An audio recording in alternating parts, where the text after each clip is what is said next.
Hey, Dave Melinda here, Positive Polarity Podcast. Hope things are going awesome for you.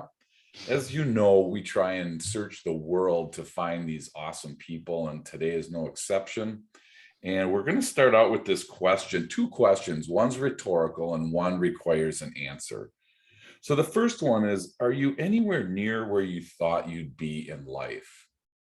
That was like, oh my gosh, when I thought that, I'm like, I never really thought when I was younger where I would be when I was older. So maybe I need to think that strategy out a little bit. So we're going to talk about that. But the question that does require an answer is, what is the most valuable real estate that you own? And I was like, well, what the heck kind of question is that? So in prep for today, I found somebody that knows the answer. So I'm honored to be hanging out with Charlene Norman. How are you? I'm very well. Awesome. You are the Chief Empathy Officer and Truth Teller at Bulletproof Consulting. So I got to say, I've never met an empathy officer. So I got tons of questions for you. Okay. First of all, what's Bulletproof Consulting? Bulletproof Consulting is a division of Bulletproof Your Business Now.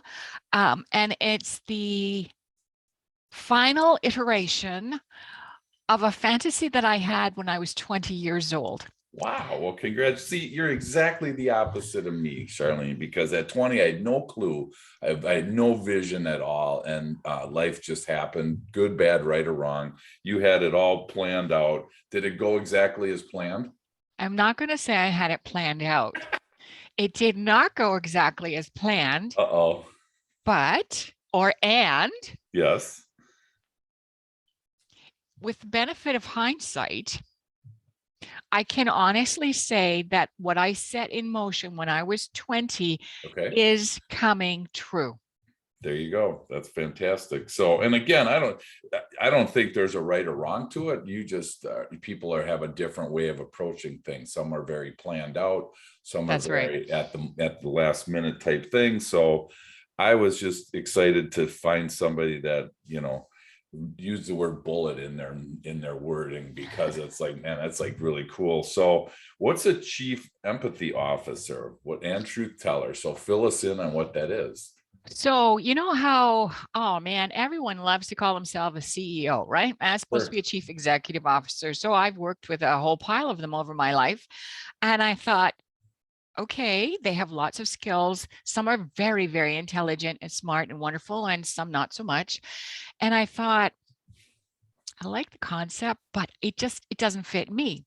Sure. And then uh, one leader in Canada who ended up getting the Order of Canada, which is the #1 award any citizen can get from our country. Okay. He used the phrase chief empathy officer, and he said, and I'm paraphrasing, good CEOs of today, their first priority is people. And I went, bingo, bingo, bingo. I've lived that my entire life. And Sure. then he said, and empathy is the only emotion that we need to have for all the people around us. And I went, that's what I'm calling myself from here on end. And so I wish I could claim it was my idea, but Yeah. I took it from someone I have a lot of respect for, and I thought, I believe everything is all about people. I've led my entire career that way. I lead my business that way. Sure. So that's how I came up with that. That's The awesome. second thing is um, truth teller. I'm Yeah. one of those people. You're either going to love me or I'm really going to get under your skin, because I'm kind of a no nonsense. That is going to work or it's not going to work. Sure. And that can be off-putting for a lot of people. They have great ideas and I say that's not going to work. Yeah. Or I say that's really good. Now let's expand it and go this way. So as I say, you're either going to love it or Sure. you're not. But it's me. I'm very to the point. I can see possibilities and roads and big ideas and actually say, yeah, that will work. And these are the steps. And I can see failures. And Wow. I try very hard to help people avoid the failures. But Sure.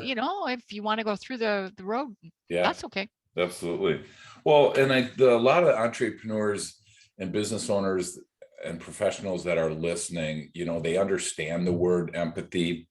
Charlene, they might not understand what it means to lead with empathy or to have that as, as part of their day to day, especially if they have a team that may not be as engaged as they want, or they're not, they might lack the, um, emotional intelligence to understand what empathy is. So how do you define that for people so that they may look at it different? There may be a different word that they use, but how do you define it at, Bulletproof Consulting? Empathy for me means I wear my emotions on my sleeve. Okay. Empathy for me means that I have a lot of respect for people of all walks, not just whoever I'm dealing with, but everyone, every human being has a gift. And it's my delight to figure out what that gift is, no matter how frustrating it might become. Sure. And every human being is worthy. So that's my base position. Okay. Um, I'll expand it a little bit for you. When we all become managers the first time, so we've gone from using all of our technical skills that we learned in university and whatever, and now we've got people working with us, for us, whatever you want to say. Sure. We're no longer in the business that we started. We are now in the people business. And most people are not equipped Great. to be in the people business. And the people business is incredibly difficult. It is incredibly different, not difficult. It's different from when we were trained to be that incredible expert in marketing or Right. sales or whatever. Yep. And now the mind shift that needs to take place is I'm in the business of leading these people to deliver the results. It is no longer my job to deliver the results. My job is to lead those people. And that's a real mind shift for a Yeah. lot of people. Big time. If you think in terms of that, all of a sudden now, those wonderful humans that are working with you and for you, they are your equity. Hmm. They are no longer your worker bees. They're not your staff. They are your equity. And I say that because equity is one of those weird things that we, as a business owner, we only think of in terms of, well, it's my blood, sweat, and tears. Right. It's my ass on the line for all the financial obligations, Right. all the debt and everything else. But there's something else that I like to really beat home on, and that is we can't do anything ourselves. We rely on others. Mhm. So we lift other people up, other people lift us up. And that's why I say at the end of the day, whoever you have working with you, or customers, suppliers, and any employees, they're all your equity. And equity in people means you have to treat them completely differently than you've ever thought about before. And you really want to step back into that empathy. And if you have a problem understanding what empathy means, think in terms of love. Because when we love someone, we treat them entirely different. I'm not Mhm. talking loving like you love your spouse, but if you love your kids, if you love your best friend, if you love your cousins, you treat them differently than you treat your work colleagues. And it's time to remove that difference and treat everyone like you treat all those who are close to you. So how do you do, I mean, I got to believe that there's a bunch of people listening that aren't necessarily emotional to start with. They're thinking right now as they're listening, what you're saying is emotion based. And, I have to go to the feeling side of my life rather than the fact side of my life. And there's a lot of people that are fact based and they struggle with that connection.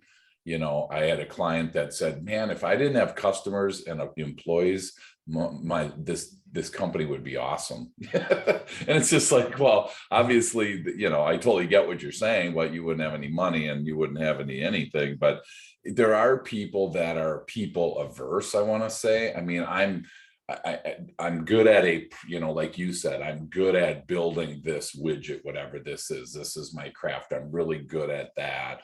And then it just gets complicated when there's people involved, you know. So how does somebody kind of shift that mindset? Because you said it is a mindset shift. What's like the first step in shifting that mind? Let me take you back to when I first became a manager. Okay. Um, I was 25. I had 10 people all of a sudden reporting to me, and half of those people made a lot more money than I did. I was very fact-based. I didn't start out being this really tender person, or if I did, I kept it hidden. I'm not really sure which. Sure. But I knew going into business, you had to be strong, you had to be fact-based. So I did. So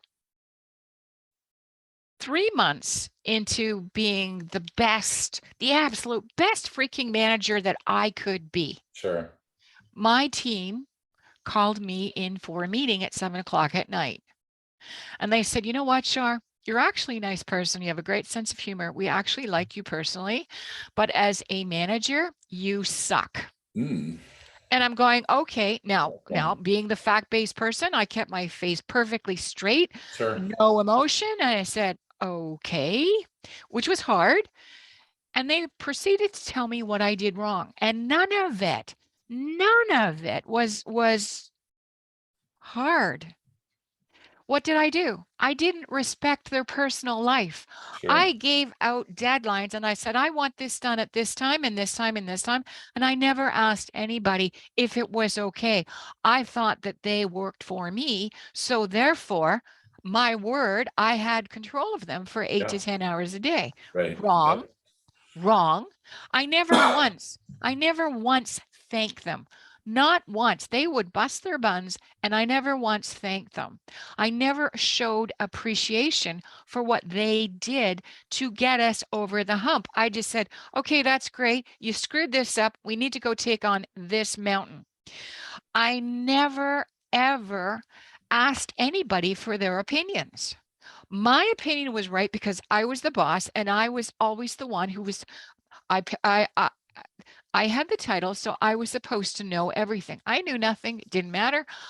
So I never asked anybody's opinion. If anyone gave me their opinion, I would smack it away and say, Mm. I don't Sure. care, I'm the boss. No, Sure. we have to do it this way. I never shared with them why we were doing something. I just said, here's the orders, boom, get it done.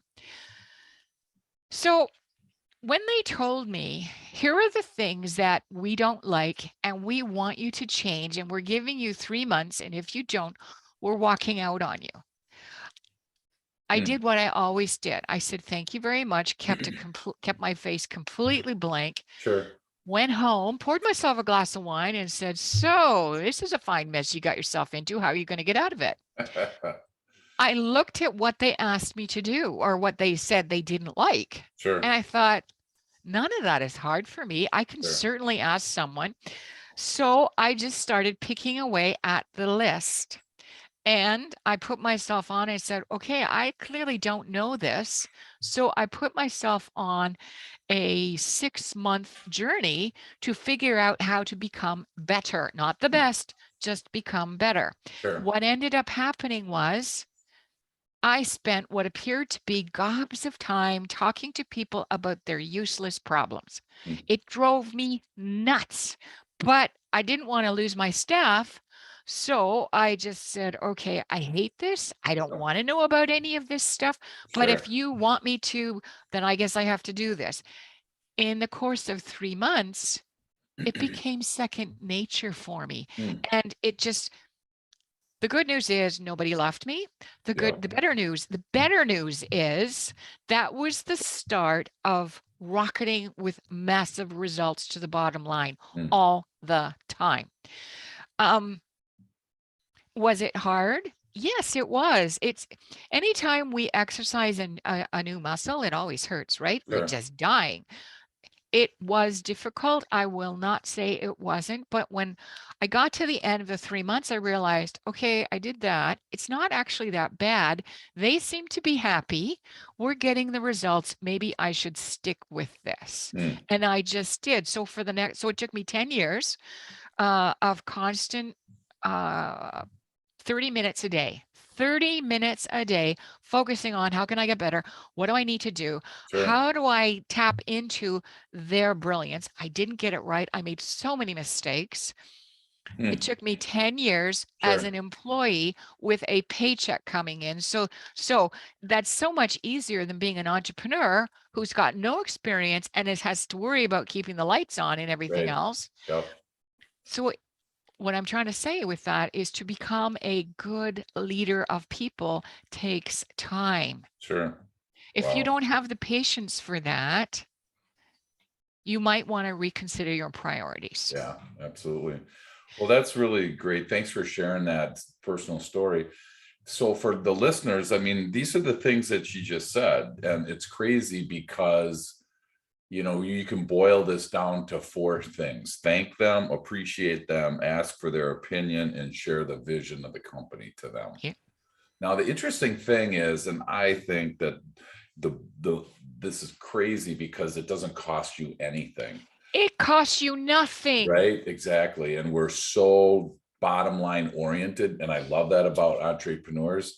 This one is really hard for them to come back with any type of, I can't do this because it's going to cost money. If you are driving into work right now, or you're about to jump into a meeting with somebody, why not just think of two people that you can thank, two more people that you can appreciate, two more people that you can ask their opinion of, and then two more you could share your vision. I mean, if you did those four things in today's work day, you would come back. They, first of all, if you're not doing it, it's going to be a huge shift in your world, because people are going to be like, holy cow, what's wrong with so and so? They've never asked me before. They've never said thanks. I mean, what happened, Charlene, when those people actually were they surprised at your shift? How did they react to that? Here's the funny thing about leadership. Nobody reacts to you. Okay.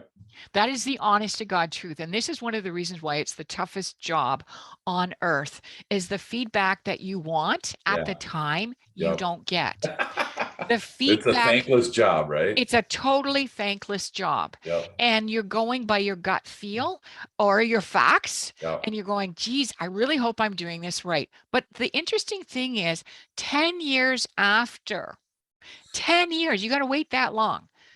Somebody is going to say to you, man, you know what? You were the best one I ever had.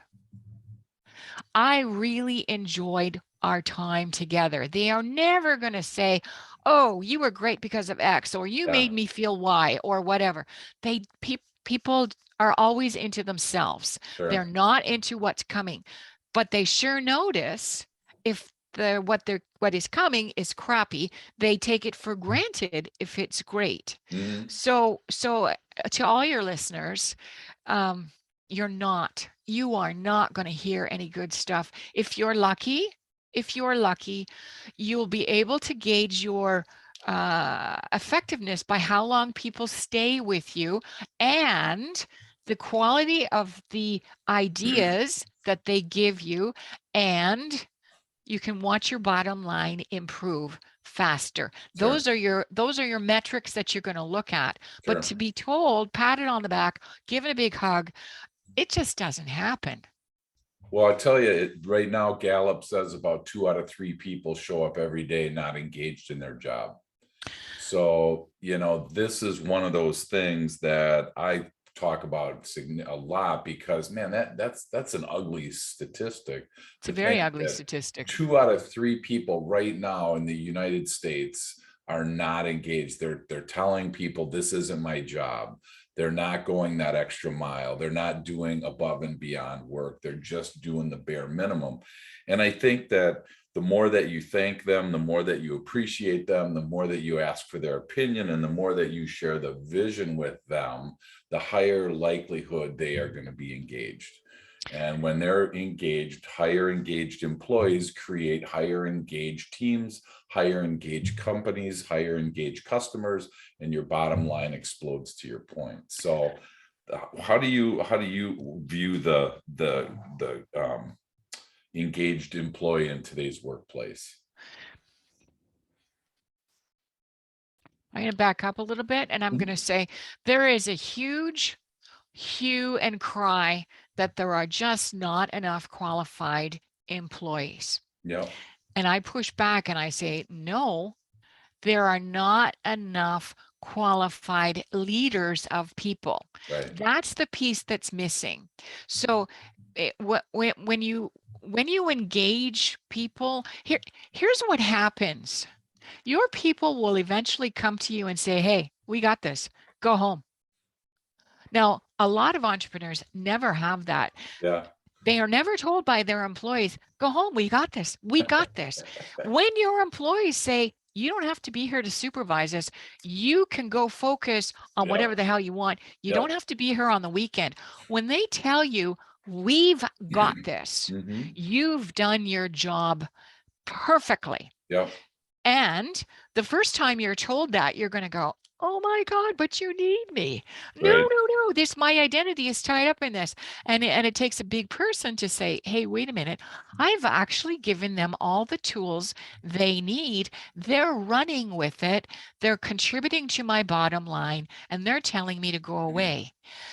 That trust that is there is what fuels the engagement. Sure. Yeah. And I like the word, but I don't like the word engagement. I'd prefer to use trust. And I go back to, how do you get the trust? You got to love on these people. Yep. They will love you back. I promise you. Now, all of us show our love differently, but they will love back. And what that means is, you want 100% out of them, they're going to give you 150%. And that to me is engagement. Yep. If you if you want a metric to look at and see if it's working, take a look, give yourself a year, take a look at your churn rate of your employees. Typically in the companies where there's less engagement, quote unquote, you've got at least a 30% turnover, in your people. Yep. It's an open door. They're coming in, they're saying, screw this, and they're leaving. And then you're constantly looking and looking. Well, wait a minute. Once you start leading the people in a empathetic or trust or love kind of way, what happens is that turnover drastically falls down. And I personally have seen it in some of the positions and some of the clients that I have had and worked with. It can go down 30, 40%. So think of all the money that you're saving. Sure. Yeah. That flips down to the bottom line just on that. Now think about your engaged employees, your trusted employees who are saying, well, you know what, if we change that process over there, or if we do that with this customer, this is going to work for all of us, and there's more money coming down to the bottom line. Right. Absolutely. Well, I'll tell you, it's interesting. The research that I've done, it shows like 3 out of 4 people leave because of a bad boss. It's always the boss. Right. It's always the boss. It's never the company. Right. It's always the boss. Right. And what I know in my world and what I see is, people want to work for a company that does good in the world. And they want to work for a company that appreciates them. They are willing to take a pay cut if they can find a company that does good in the world and appreciates them. Okay, hello. Yeah.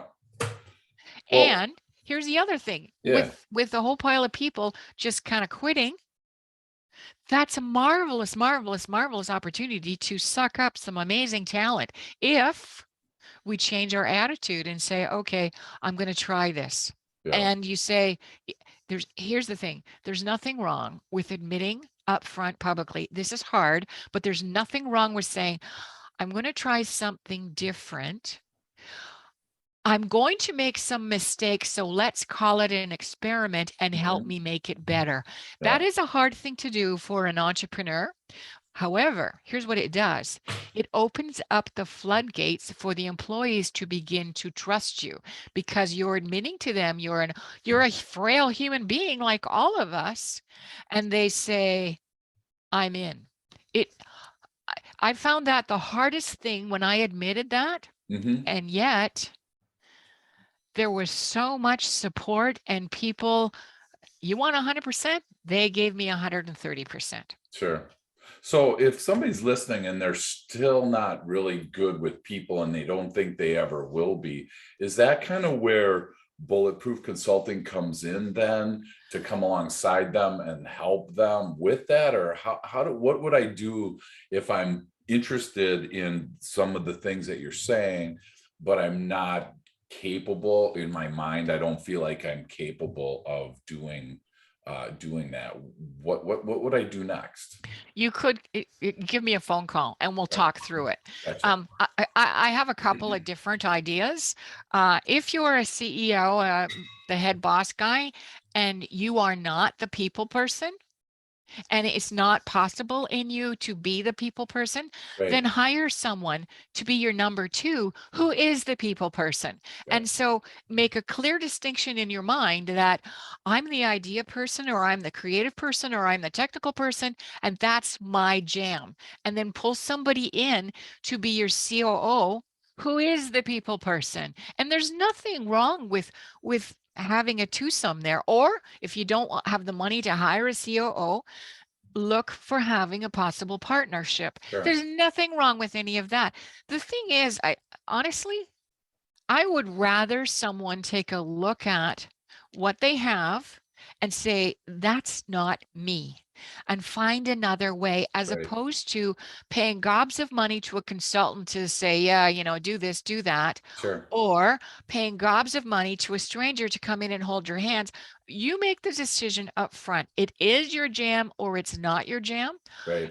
If it's not, do yourself a favor and think about doing it a different way. If you think you can do it, or you might want to experiment with it, then give me a call. And it's crazy when entrepreneurs, we have no problem, if we have a legal issue, we have no problem calling the attorney. If we have a tax issue, we have no problem calling the CPA. But when we talk about our team, it just feels like that's our domain and nobody should touch it. And I know how to treat them. But it's a blind spot for a lot of people that they don't realize.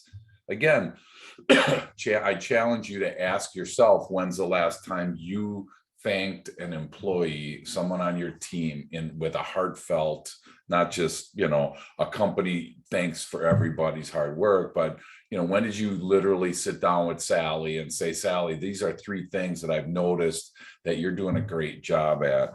I really appreciate you. What's your opinion on where we should go? Because this is the vision that we have as a company. I mean, think about when's really the last time that you've done that. And I challenge people all the time to, again, to do that. And if you go through today and you don't do it, it's okay, but you can't get mad at me. You can't get mad at Charlene, because we're telling you this is really important. And quite frankly, your team, if they trusted you, they would tell you it's important. And that's where I think their big disconnect is like you said before, if they don't, if there's no trust in the workplace, the statistics are crazy. If there's no trust in the workplace, the chances of your team being engaged are 1 in 12.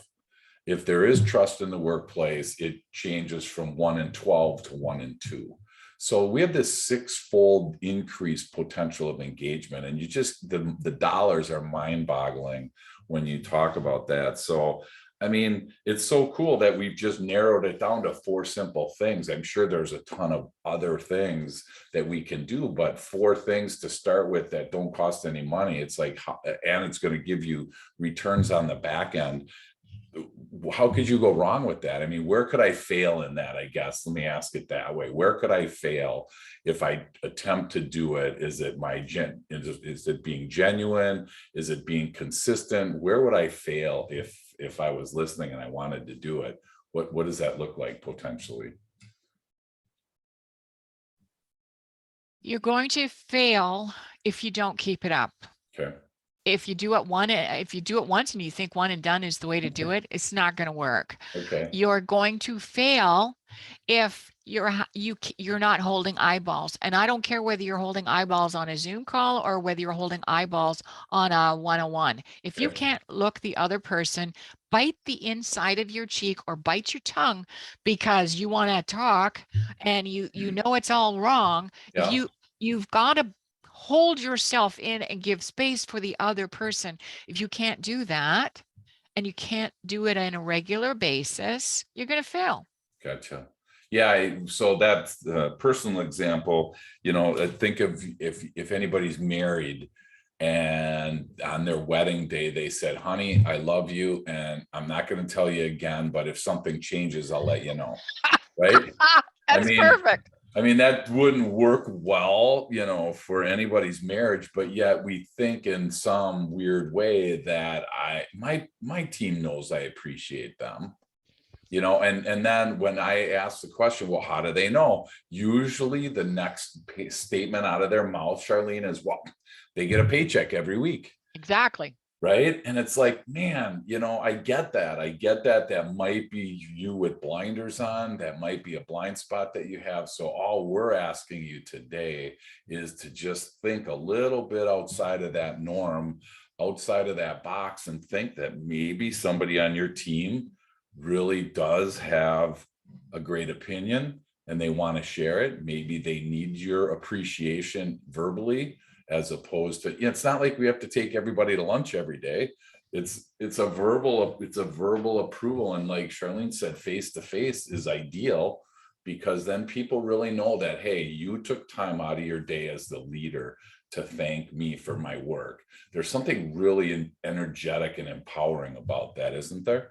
There is something very, very empowering. There is nothing more exciting for an employee of any organization of any size when the big guy or big girl stops and says, hey, how's it going today, Sally?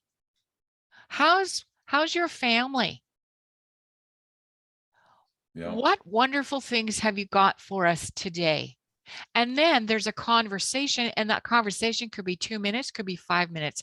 It could involve everyone else who's standing around and bring it all in. But there is nothing more exhilarating for your employees than to be singled out by the boss. That's a wonderful, wonderful thing that we don't even think of. It's called access to the big guy. Yeah. We all love it. Yeah, absolutely.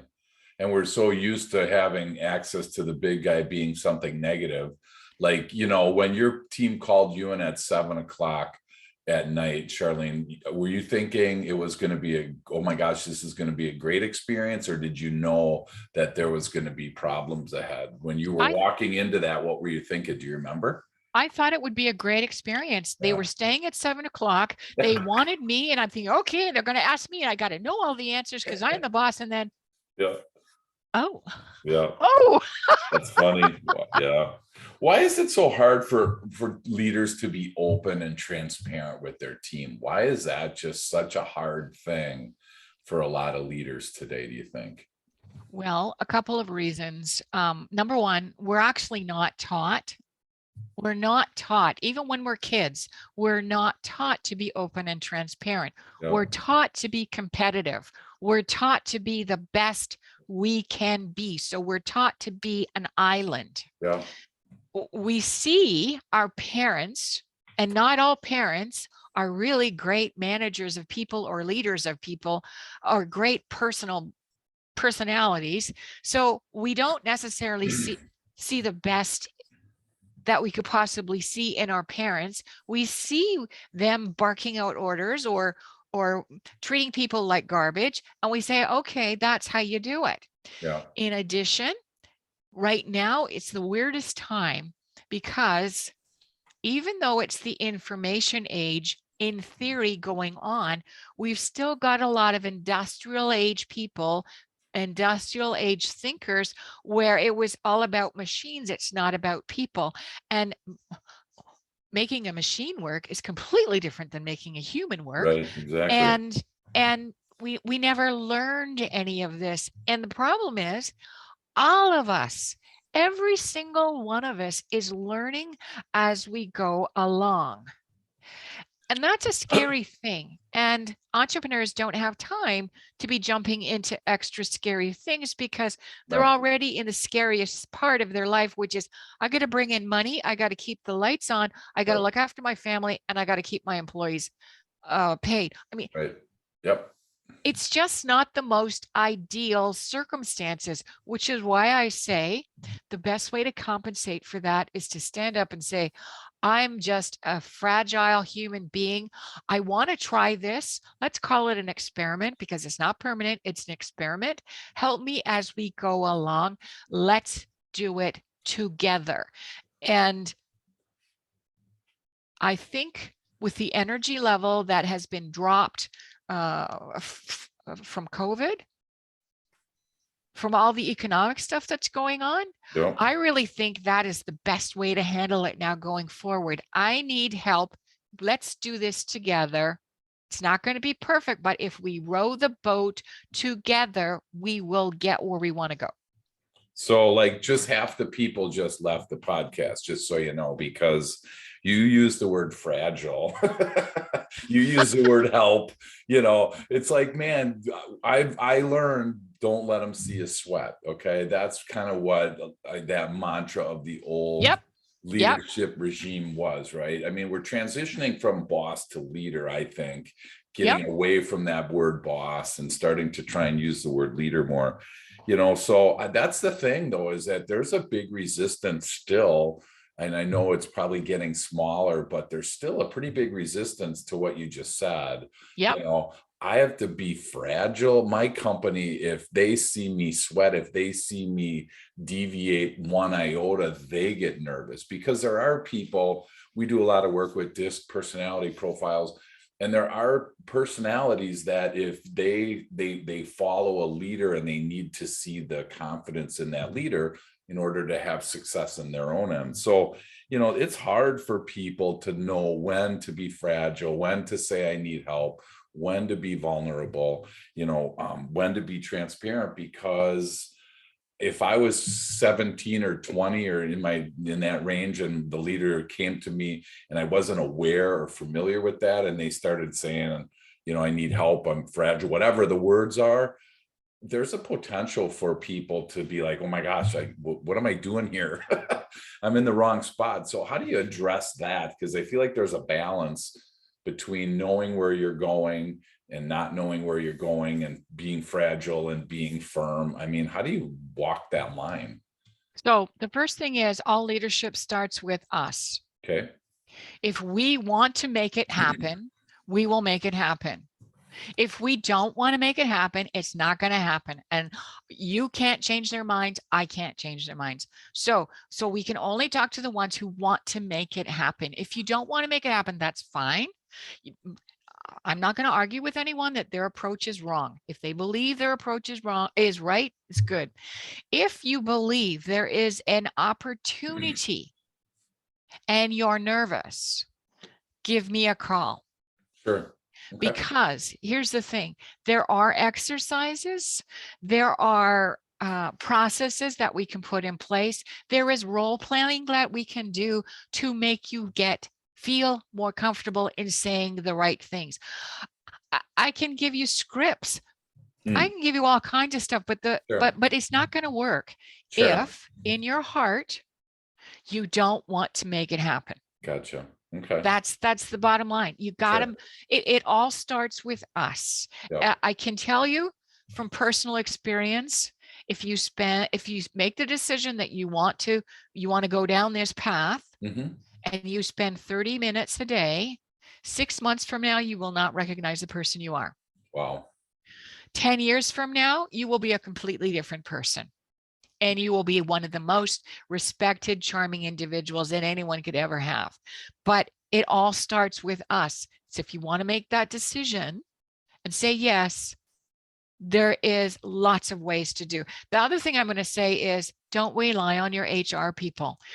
This is not your HR people. It's not their job. This is Sure. your job. Sure. Wow.